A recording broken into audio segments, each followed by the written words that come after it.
soy docente de la Universidad de la República. Creo que el problema que es de pilas. Yo como cantante de digo, las pilas. A ver,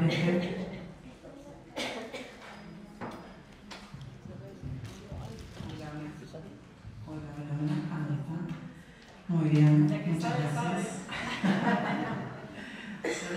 Sonando estos dispositivos.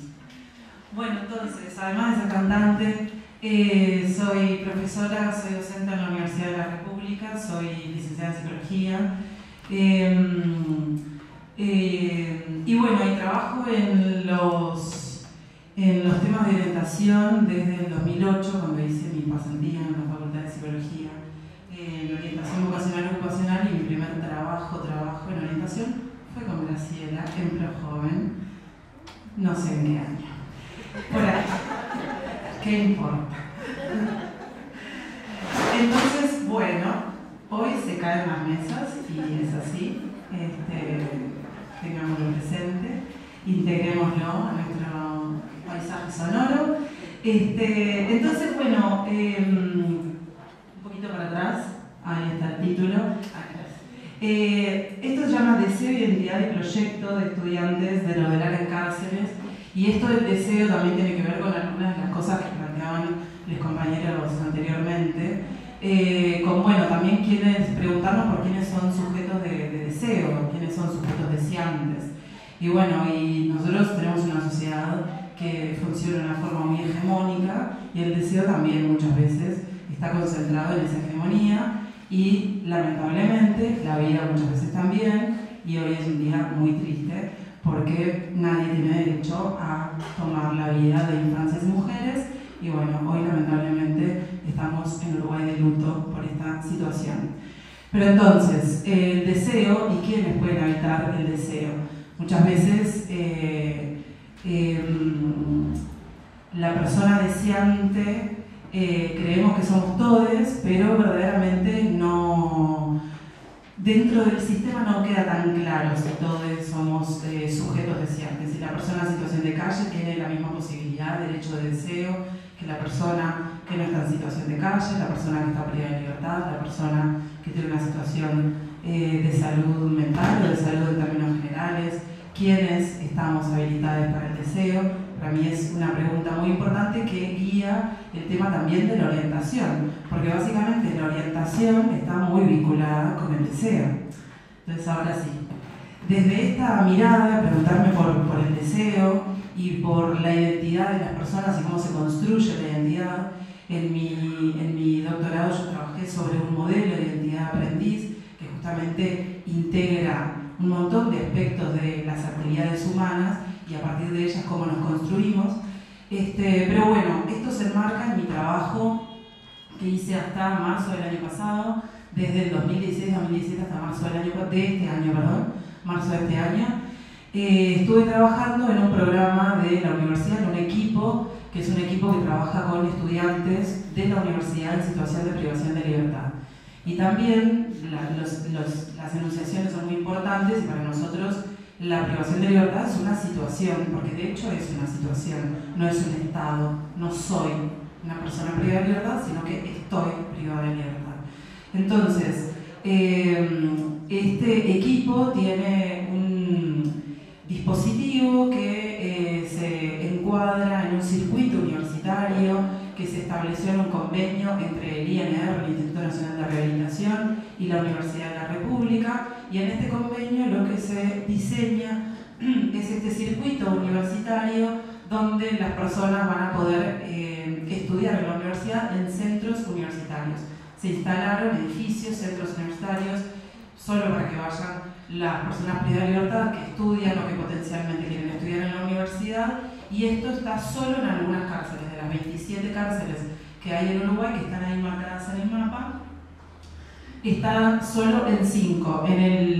Tenemos en Salto, porque en Salto tenemos un CENUR que institucionalmente tuvo voluntad de trabajar con esto y pudieron desarrollar también una estrategia. Estamos en San José, en Libertad, en Santiago Vázquez, y después en Montevideo, en la unidad número 6, Punta Rieles Vieja, y mujeres con niñez. Las personas que están en otras cárceles pueden estudiar en la universidad, pero no van a hacerlo en un centro universitario, lo van a hacer de forma más autónoma, no van a tener docentes orientadores que vayan, no van a tener tutores pares, no van a tener docentes de los servicios universitarios que vayan, pero pueden hacerlo igualmente. En estos centros hay computadoras, hay internet, hay asistencia de docentes y estudiantes, hay un seguimiento de las trayectorias. Entonces, bueno, en el marco de ese trabajo, hicimos una investigación sobre las trayectorias de las personas presas de libertad, que creo que es la siguiente, pero lo que voy a hacer en esta exposición es comentarles un poco algún análisis de esas trayectorias. Y para partir desde una mirada de la orientación, nos vamos a posicionar desde Progresa, desde la mirada de Rascoban, y vamos a tomar como estas dos dimensiones. La orientación vocacional ocupacional con una dimensión política social y con una dimensión más subjetiva. Y lo que nos resulta interesante desde la universidad del planteo de Rascoban es la coincidencia con la democratización de este tipo de herramientas. Desde la universidad nos posicionamos desde la democratización de la educación superior y Rascoban plantea la democratización de la orientación vocacional ocupacional. En esto que hablamos del deseo, de quienes podemos o no habitar esos ciertos espacios de deseo, la orientación vocacional no surge como una herramienta democratizante, democratizadora o democrática, sino que surge desde lugares más elitistas. Hay ciertas personas que pueden acceder a procesos de orientación vocacional o incluso a test vocacionales y otras personas que no. Desde esta mirada lo que se plantea es que la orientación vocacional tiene el potencial de ser una dinamizadora de procesos de cambio social, porque puedo democratizar, diversificar los sujetos de deseo. Entonces, claro, personas que nunca se imaginaron ciertos futuros posibles pueden empezar a proyectar, a construir estos posibles futuros posibles gracias a la orientación vocacional, si esta es democrática, si esta llega a los jueces del auto, si esta llega a las personas en situación de salud mental, de situación de discapacidad, situación de privación de libertad, a las mujeres jefas de hogar, a todas aquellas personas que realmente no tienen el capital socioeconómico para acceder, pero entonces si se transforma en una política pública, la orientación, si existen orientadoras en las instituciones de educación formal, que es donde llegamos a la mayor parte de la población, entonces puedo democratizar la orientación vocacional, ocupacional, laboral, que no es solo democratizar esa herramienta, sino que es democratizar las posibilidades de futuro. Entonces esto es lo interesante. Entonces lo que plantea también es que el Estado, si el Estado esto lo toma como una política pública, tiene la posibilidad de torcer o de modificar o de desviar itinerarios. Itinerarios que son, bueno, dentro de la cárcel, nosotros tenemos muchos estudiantes que nos dicen, gracias a la cárcel terminé la escuela del liceo y estoy estudiando en la universidad. Nunca hubiese estudiado en la universidad si no fuera por la cárcel. Las opciones en mi vida eran la muerte o la cárcel. Estoy en la cárcel, no estoy muerto, gané. Entonces, cuando esos son los horizontes, claro, por supuesto, es hasta mucho más fácil nuestro trabajo, porque son tan pocas las posibilidades de futuro que cualquier cosa, cualquier mirada, cualquier oferta, cualquier opción ya multiplicó. Porque verdaderamente es como muy escasa la posibilidad de pensarse. La dimensión subjetiva es justamente esto, ¿no? Que reconoce el deseo como una fuerza organizadora, y en alguna conversación algunas personas me dicen, bueno, sí, pero esto del deseo, esto todos podemos desear, no es como muy idealista, no es muy romantizando, no estás romantizando mucho esto del deseo, justamente no. En el momento en que dejamos de ver a cualquier ser humano como una persona deseante, en ese momento matamos a esa persona y además la excluimos de un montón de posibilidades como seres humanos. Entonces, al revés, reivindicar la posibilidad de deseo. Claro, el deseo es una construcción social también, y el deseo es una construcción que se construye en el contexto social en el que están las personas. Entonces también es un deseo que es situado, contextualizado, que está entramado, que está en este entramado que es la vida de la persona. Entonces, bueno, para seguir esta investigación en la que les comentaba que algunos de los resultados más destacables es que, bueno, las personas privadas de libertad que estudian en la Universidad de la República encuentran algunos hitos en la transformación de su identidad, de una identidad que están construyendo como estudiantes universitarios. En general, su identidad de aprendiz está más asociada al fracaso, pero entonces el ingreso a la universidad empieza a transformar esto, porque accedí a un lugar que tiene un status quo muy elevado, que me empieza a posicionar distinto frente a mis compañeros, y cuando empiezo a sentirme que soy estudiante universitario, en general empiezan a sentirse estudiantes universitarios cuando aprueban el primer examen o cuando tienen una primera salida transitoria para poder dar un examen o ir a cursar algo afuera. Empiezan a darse cuenta que cambiaron cuando su lenguaje empieza a modificarse su lenguaje con sus compañeros, con sus tutores, con los profesores. Ya no hablan en tumbero, hablan en universitario, y también ahí empieza un proceso a veces de disociación, porque en la celda no puedo hablar como universitario y en la universidad no puedo hablar como tumbero.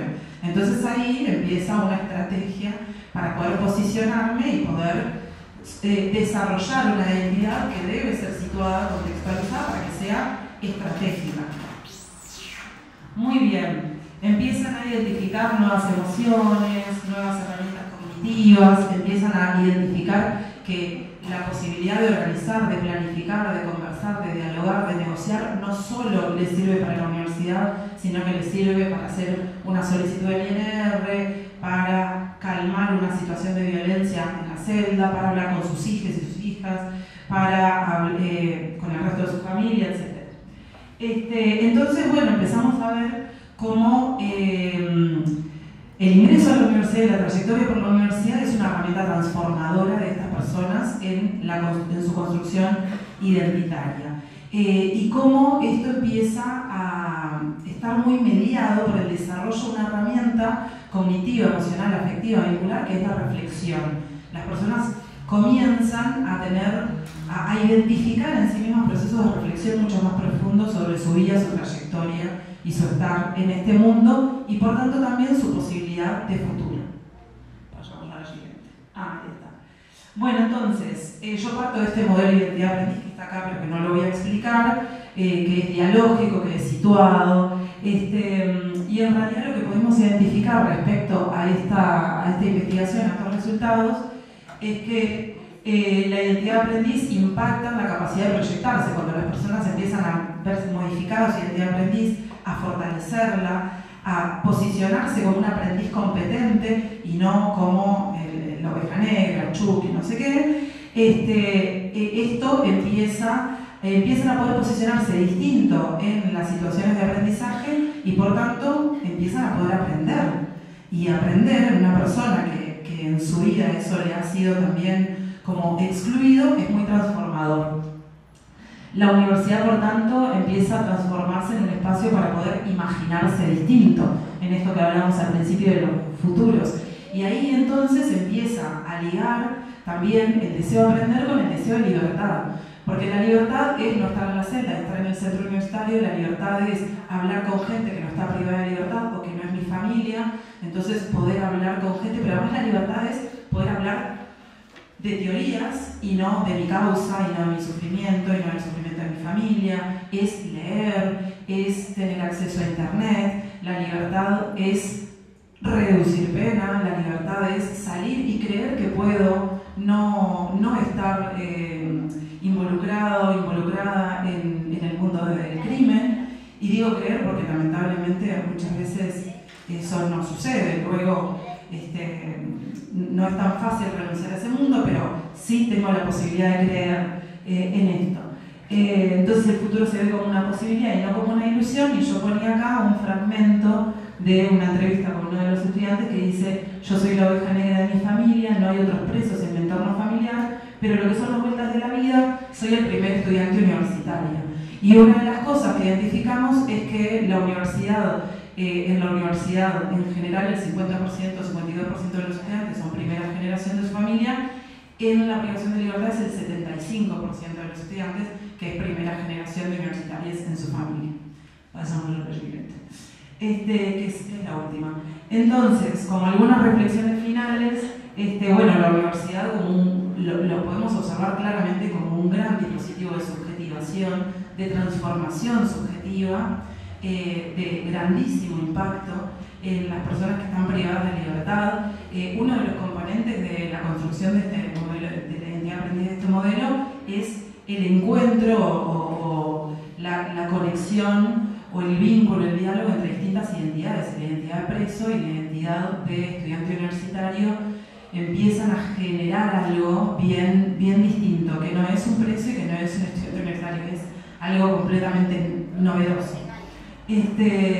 Las políticas públicas, como decíamos, pueden interrumpir los procesos de exclusión, y esto es algo que las personas que trabajamos en políticas públicas y por ideología y por un montón de cuestiones lo tenemos clarísimo, pero que no está tan claro siempre, y de tenerlo claro a que esto se traduzca en las políticas públicas que verdaderamente pueden cortar esos procesos de exclusión, que tampoco es de la noche a la mañana, por supuesto, ni mágico.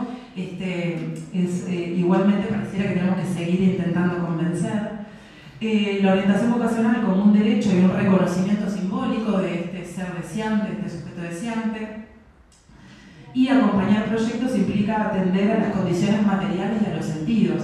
Sí es necesario tener condiciones materiales, este mundo es material, entonces las condiciones materiales son muy importantes para poder desarrollar trayectorias, y también los sentidos, que las personas puedan modificar los sentidos sobre sí mismas.